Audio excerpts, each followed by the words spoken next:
During the late 1980s, the latest craze in the world of toys was miniaturisation, a trend that continued well into the 1990s.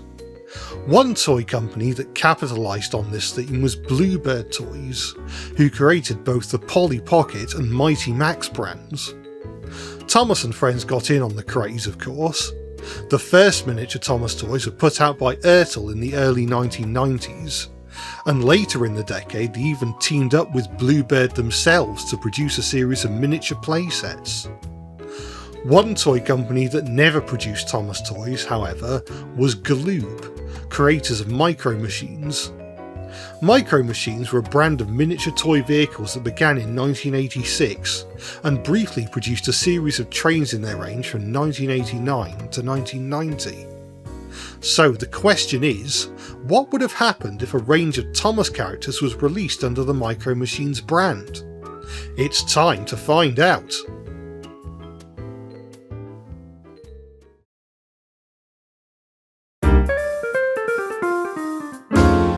My first port of call was to create a pre-existing toy in the Micro Machines train line.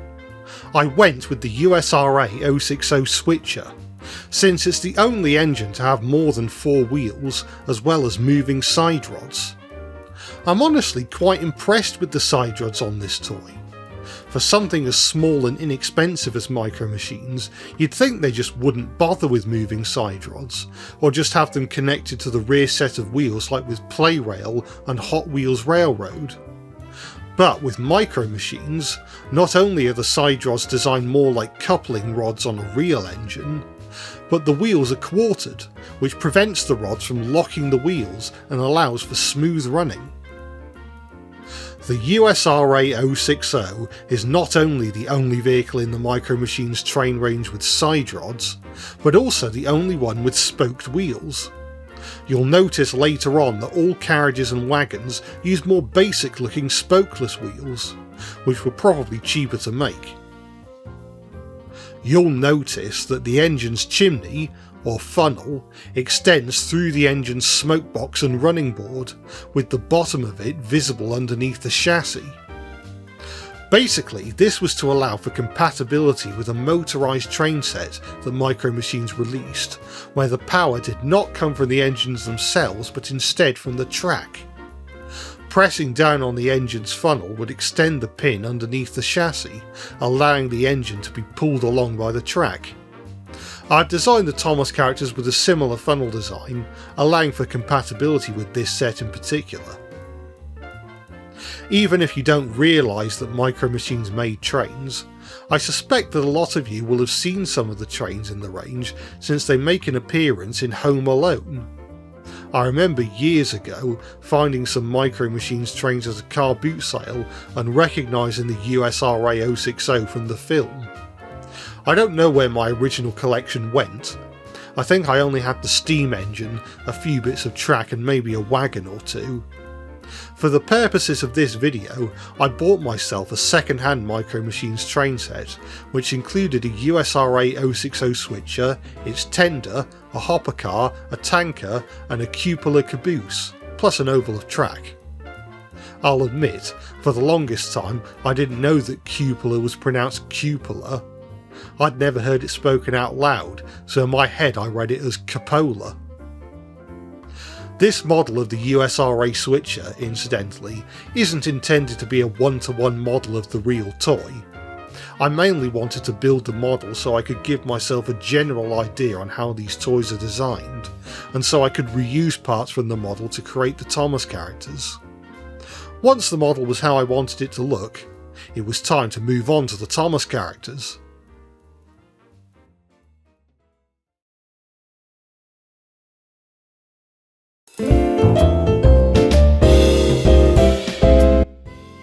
Well, I can't imagine starting with any other Thomas character, so here he is. There are ways I want to set the Micro Machines Thomas range apart from my other What If merchandise line, the Matchbox Thomas range. If you remember the first video I did on that series, you'll remember that I set that range apart from the pre-existing die-cast Thomas toy ranges by giving the toys extra details that aren't always present on other Thomas toys, but leaving them unpainted like they generally are on Matchbox's non-Thomas toys. For the Micro Machines Thomas range, I decided to look not only at Micro Machines' non-Thomas trains, but also the Bluebird Thomas range. I noticed that both of these toy ranges would have a lot of moulded detail, but it tends to be very chunky due to the small size. However, the moulded detail is almost always painted where it needs to be. I think the fact that so much painted detail is crammed onto such a small toy makes these miniature toys so impressive and pleasing to look at. It would be different if they were just unpainted lumps of plastic with the odd sticker here and there, but these toys are definitely a treat in terms of aesthetics. I felt that way when I first saw the Bluebird miniature Thomas toys as a kid, and I definitely would have done so if I was alive to experience the Micro Machines train line firsthand. I still get that nostalgic, satisfying feeling when I see the Bachmann N-Gauge Thomas sets in model shops. I need to get my hands on some of them one day. Small really is beautiful. So here I've painted things that were left unpainted on the Matchbox toy, and indeed a lot of real life Thomas toys from back in the day. These include Thomas's running board, lamp irons, boiler bands and whistle. These are low relief as they are part of the main body mould and will just break off if they were any more extruded, I imagine. Like I said before, the Micro Machines line of trains only ran from 1989 to 1990. My line of thinking is that Micro Machines introduced the Thomas range in 1989 to coincide with the launch of Shining Time Station in the USA. Perhaps this merchandise line could be set in the same timeline as the Matchbox Thomas range. Whilst Matchbox replaces the regular Ertl range in this universe, the Micro Machines line could be this universe's equivalent of the Ertl miniature range. I like to think that the popularity of Thomas and Friends allowed Micro Machines to continue their train range, or at least the Thomas range, beyond 1990. Not to spoil anything for future videos, but I do have a roadmap written up featuring potential future waves and releases. Currently it only goes up to 1994, but it will likely continue beyond that. For Thomas, I'm using a cut down version of the USRA 060 switcher chassis. Reusing the chassis wholesale would have either made Thomas too long or made him look too big for his wheels. And that's Henry's thing. That Henry is too big for his wheels. I also decided to extend the side rods to cover all three axles, making Thomas a true 060 as opposed to a 240. With Thomas's body complete, all that was left to do was to texture him. Keeping with the moulded detail theme, I haven't given Thomas a 2D line art face like the Matchbox toys, but rather I've used a photo of the Bluebird Thomas face, which is similar to how I imagine a Micro Machines Thomas face would look. I haven't actually modelled a 3D face, as I still haven't learnt how to do it yet, but I imagine the face would be quite low relief in real life as well, so it's not too big a loss. Maybe one day I'll finally bite the bullet and learn the art of 3D faces. All that was left to do after texturing was a few minor proportion modifications, and he was good to go.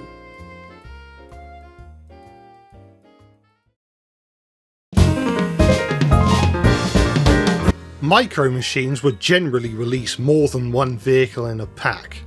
In fact, I'm not sure if they ever released single vehicles on their own. As a result, I've decided to take a route similar to Playrail or Tamika World, in that each engine come with some appropriate rolling stock. I can't think of anything else Thomas would come with other than Annie and Clarabel.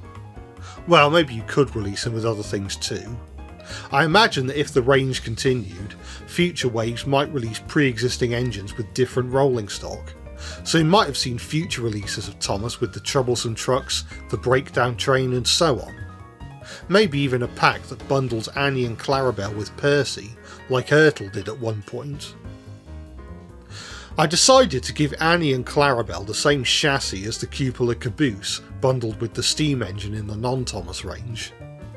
Incidentally, you may notice that the couplings are quite long and that there's quite a distance between engines and rolling stock when they are coupled together, which is accurate to the real-life Micro Machines trains. I think this is simply down to the fact that the couplings need to be large and durable enough for small children to handle without breaking the toys, getting frustrated, or getting frustrated because they've broken the toys. I figured that Annie and Clarabel would be quick and easy, and they weren't too difficult to make, but I'd reckon without my arch enemy, the Boolean tool. Add that to my ever-growing list of arch enemies I've encountered on this channel. One characteristic of the Micro Machines range that I've decided to employ is fake windows. Essentially just painted relief detail where the windows would be, rather than having the models be hollow and see-through, which doesn't seem very realistic for a model that needs to be durable enough to withstand the wear and tear that small children will doubtless subject them to. Anyway, back to the Boolean tool. When using it to cut out the fake windows, I noticed that the body of the coach looked a bit ugly after applying the Boolean effect.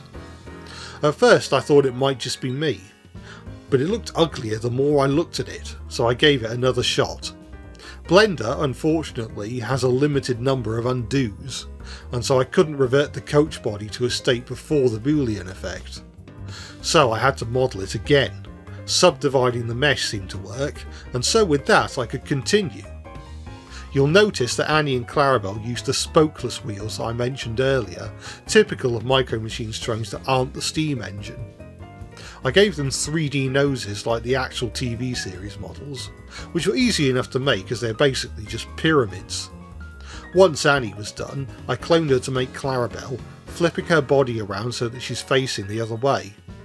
With that, all that needed to be done was to add some textures, and Annie and Clarabel were good to go.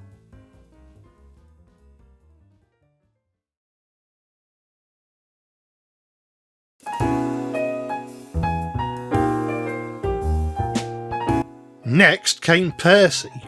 Out of all the characters I've made in this range, Percy is the only one to have a chassis that is fully original. Well, I say fully original, it's still based on the USRI Switcher's chassis, but the wheel spacing is different, allowing for an 040 wheel arrangement. There isn't a huge amount to talk about when it comes to Percy. The modelling process went fairly smoothly, all things considered.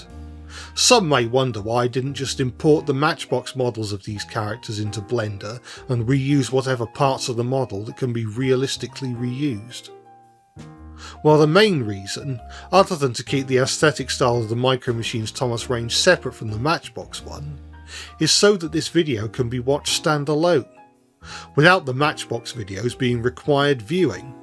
It makes sense to reuse parts between two different Matchbox engines, partially due to style synergy, and because it can be reasonably assumed that people watching, say, Part 5 of the Matchbox Thomas series will have watched the previous 4 instalments. But I want this Micro Machines video to stand on its own merits. Having said that, I definitely recommend that you do watch my Matchbox video series if you're enjoying this video so far. Percy, like Thomas, has a Bluebird miniature toy, so once again the face is a modified photo of the Bluebird face.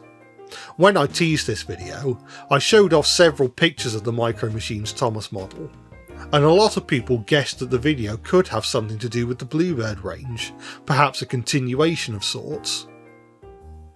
Bluebird did a number of Thomas sets, but there was little in the way of cross-compatibility between the sets. Having said that, it seems as though there were plans, or at least foresight, for future ways to expand the original miniature railway set, since there are slots at the bottom of the set, removable buffers, and a shed with 3 berths despite the set only coming with 2 engines. Perhaps it could be an idea for a future video.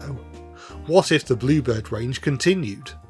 Maybe if Bluebird weren't bought out by Mattel 14 years before they became the owners of Thomas, it would have done.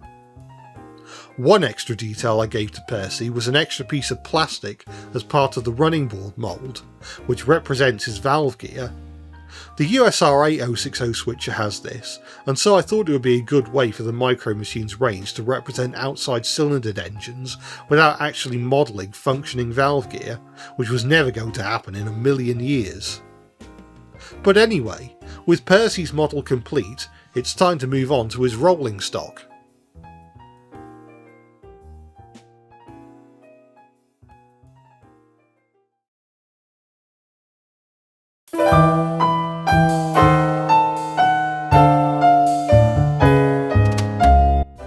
I am going to cheat a bit here, since I'm going to give both Percy and the next engine the same rolling stock, albeit with one piece painted differently. All will become clear soon. There isn't all that much to talk about with regards to the troublesome truck, so we won't stick around for too long. His chassis is based on that of the coal hopper wagon in the real Micro Machines range. The coal hopper has a fixed load, but I've left the troublesome truck empty.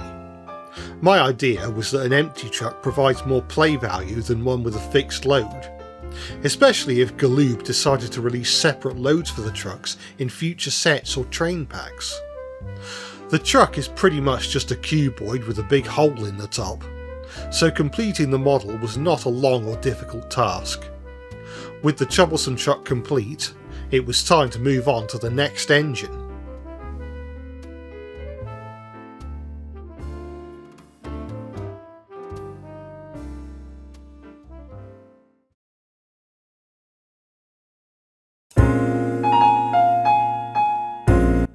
I'm sure you could have seen this coming. The third engine is James. James's chassis is once again based on that of a USRA 060 switcher. Like I said before, I really want to play up the idea of painted detail when it comes to these models, and so James's dome, whistle and stripes are all painted yellow. I say yellow because I imagine the paint in question wouldn't be metallic, for whatever reason. Not sure why, especially since I did give a metallic silver finish to his handrails. I think the yellow just looks more convincingly toy-like. James's running board is longer than that of Thomas's in order to accommodate a front bogie. I'm not actually going to give James a functioning front bogie, but instead I've given him a moulded pair of leading wheels that are meant to be part of the same mould as the running board, much like Percy's valve gear detail. From a distance, it looks fairly convincing, and if you're going to scrutinise Micro Machines toys up close, then you've probably chosen the wrong hobby. Lastly, I gave James a tender, and I decided to come up with an original idea not present in the original Micro Machines range of trains. Whilst the USRA switcher has a separate tender with a similar wheelbase to the hopper car, I've decided to make James's tender permanently attached to him via a drawbar, allowing for a closer coupling that I think is a bit more aesthetically pleasing. In order to keep the tender short, I've only given it a single axle, with axle box detailing to imply the presence of all 6 wheels. Once all the textures on James and his tender were created and applied, he was complete. And with that, it was time to move on to the next vehicle.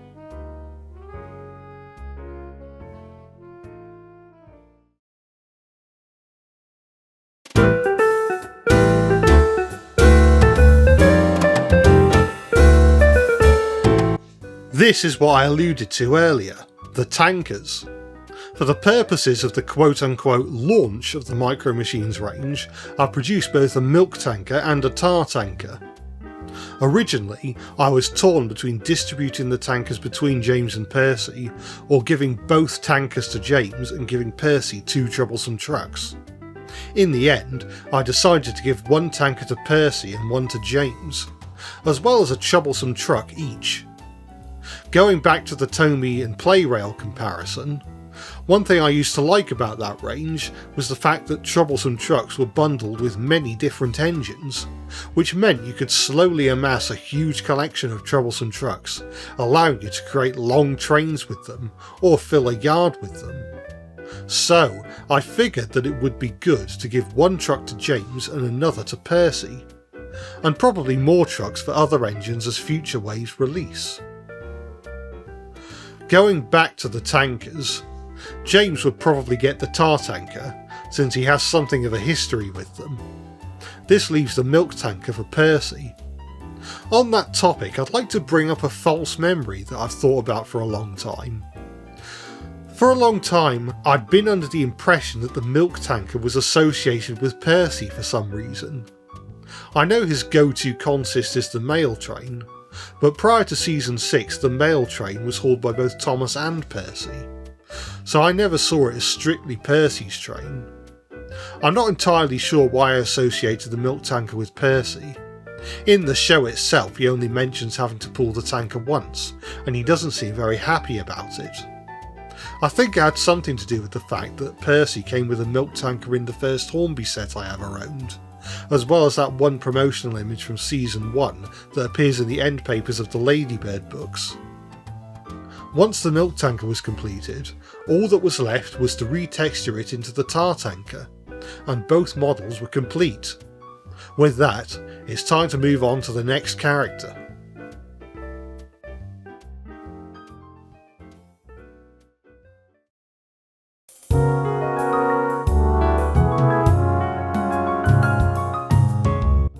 I figured that the final engine in the first wave of the Micro Machines releases should be Edward, mainly so that I could reuse parts from James and get more use out of the USRA 060 switcher chassis. Like the USRA switcher, I've shortened the side rods to once again cover the rear two axles. I've also retained James's dummy front wheel, painting it blue.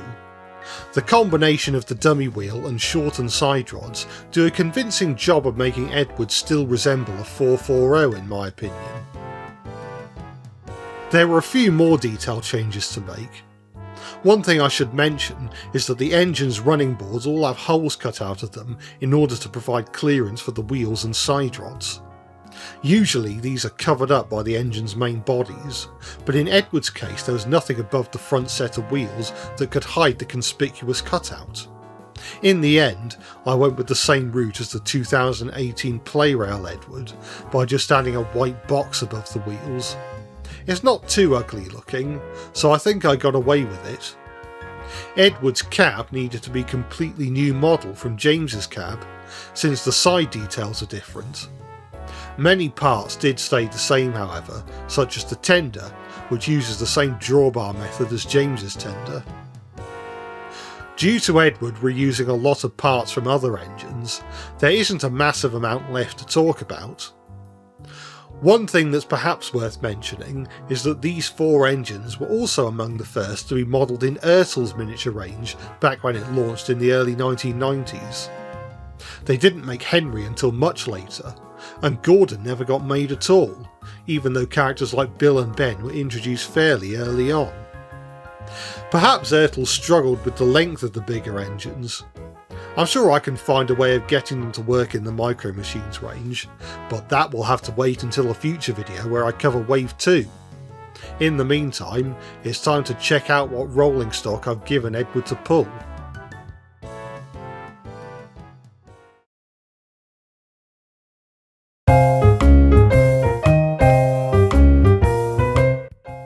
That's right, I've gone with the old coaches. I figured that it would be a good balance to have two engines bundled with coaches and two engines bundled with trucks. I think when it comes to rolling stock associated with Edward, my first thoughts are the old coaches and the cattle vans. As I mentioned earlier in the video, future waves of the Micro Machines Thomas range may have released older engines with different rolling stock, so I'm sure an Edward and cattle vans bundle would have been made. Maybe even one that bundles the old coaches with James or Henry. The old coaches were perhaps a bit unloved in the merchandise range. Their only official releases were the Ertl toys, which were repaints of Annie and Clarabel, and the Bandai Tex release, which was motorised, although I'm not super keen on the shade of green they went with. There were other releases that looked a bit like the old coaches. I still think the coach that came with the Thomas Wood Knapford station looks more like an old coach than an express coach. There's also this capsule Playrail coach, which I think is meant to resemble the open-sided narrow gauge coaches, but looks a bit like an old coach to me. The models I'm making use the same chassis as Annie and Clarabel, which originated from the caboose, but the bodies are all original. Given that the coaches are basically just cuboids, adding extra details didn't take too long to do, as most of it was just modified cuboids and cylinders. Once the old coaches were complete, all the models were ready, and the final renders were ready to be shot.